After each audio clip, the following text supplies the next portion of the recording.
Let's go ahead and say the thing that most employees think. I don't trust HR. And if you've ever felt that way, well, you're not really wrong, but you're not fully right either. So today we're going to break this down honestly because trust in HR is not black and white. It's all kinds of 50 shades.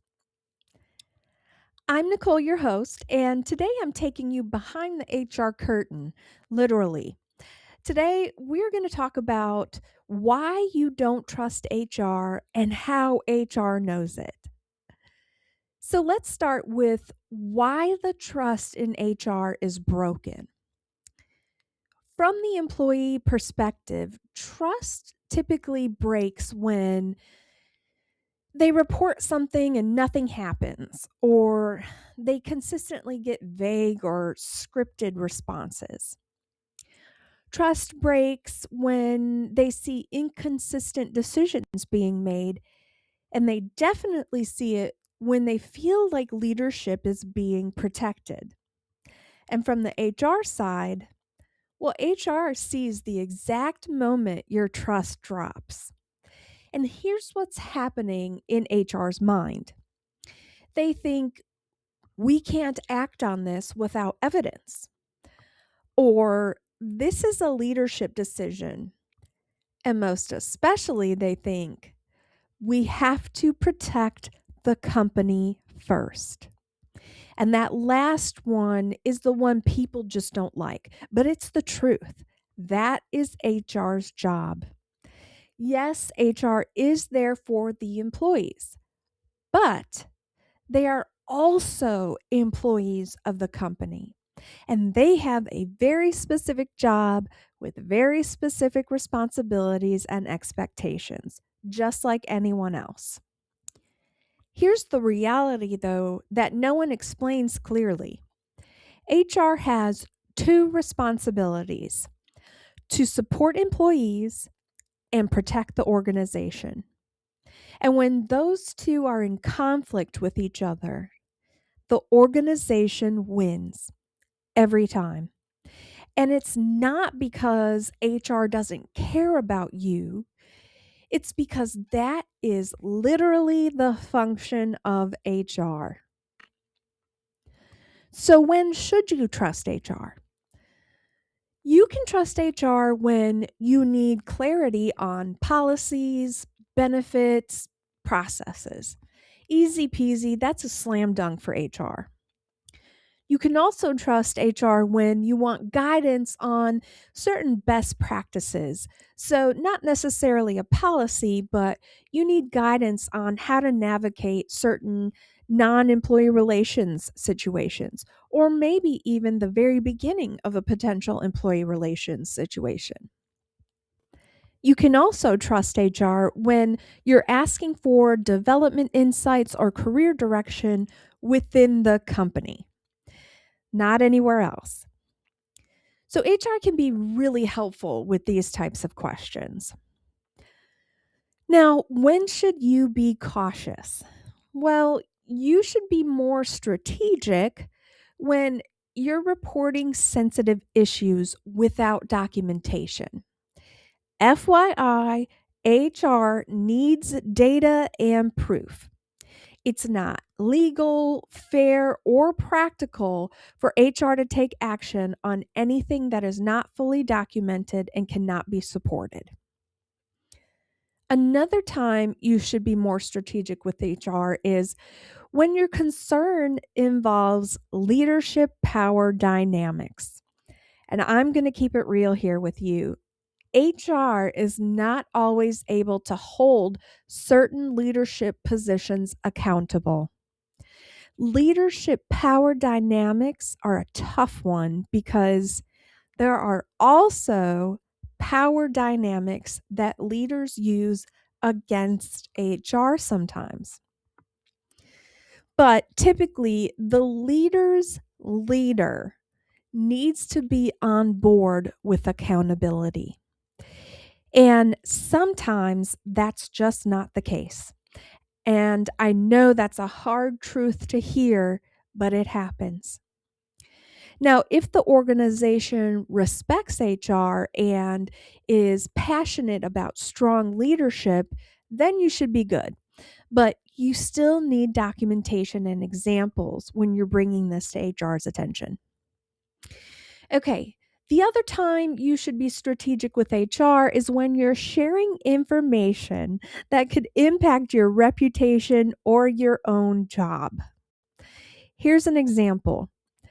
You might not want to go to HR and say something like, I have authority issues. I don't like it when people tell me what to do, and I'll tell anyone about themselves if they try to control me or if I don't like them. Okay, remember, I talked to you about things I've actually experienced. That kind of transparent comment will definitely be remembered by all who hear it, not just HR. And that's just not a good look and can absolutely have a lasting impact on your reputation. Okay, so none of this means don't go to HR. Not at all. HR really can be a great asset to employees. All this means is go to HR informed. Have specifics, have examples, have documentation, and also be strategic and smart with what you share. So here's what HR is thinking when you come to them. When you walk into HR with a concern, here's what's running through their minds. The first is, what is the actual issue? I'll tell you a common phrase used in many HR offices, and that's, there are two sides to every story, and the truth is somewhere in the middle. So, HR is listening for the actual issue, where the problem, conflict, or concern occurred. Then they're thinking, what evidence exists? Remember, HR needs documentation to move forward with anything. The next thing HR is thinking, what action is possible? And that means what is legal, moral, and supported by leadership. The last question HR thinks is, what risk does this create? Personally, I've always tried to be an upfront and transparent HR business partner wherever I worked. And I would always tell employees the follow through and risks of the actions that would be taken, just so they're well informed.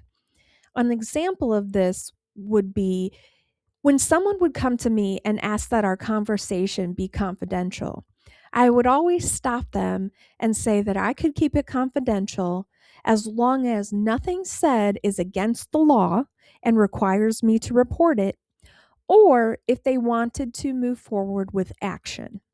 Because once we move forward with an action, then I would obviously have to disclose at least some portion of our conversation with that action. Now, on the flip side to this is, what risk to the company exists? Will this issue land the company on the New York Times front page?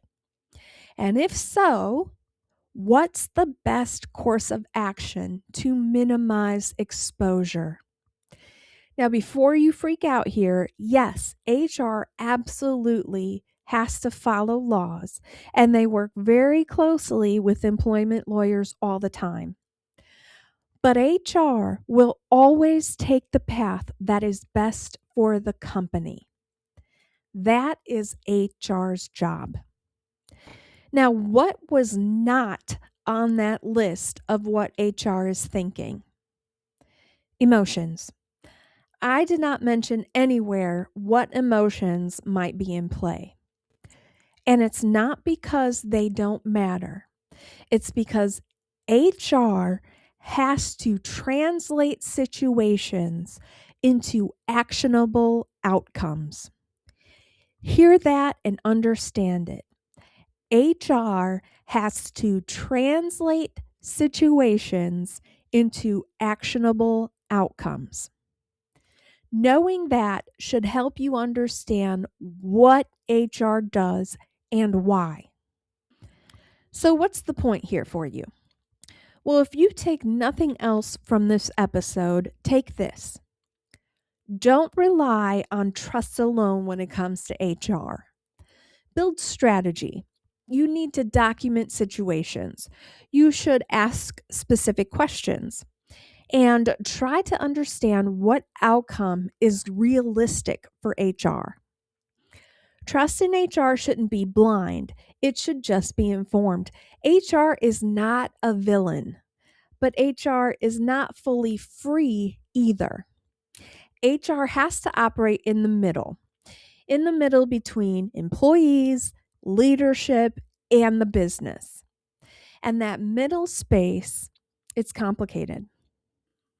So, the final thought for this episode is that once you understand how HR operates, how they're thinking, and why they're thinking it, you might stop feeling betrayed and start making smarter decisions for you. That old saying, knowledge is power. So, folks, the more you know about how HR works, the more useful it can be for you individually. That's a wrap for today's episode of Behind the HR Curtain of the Industrially Organized podcast. Thanks so much for joining me. And don't forget to subscribe and share all these fun tidbits of info with anyone else that, well, has a job. I'm Nicole, signing out until next time.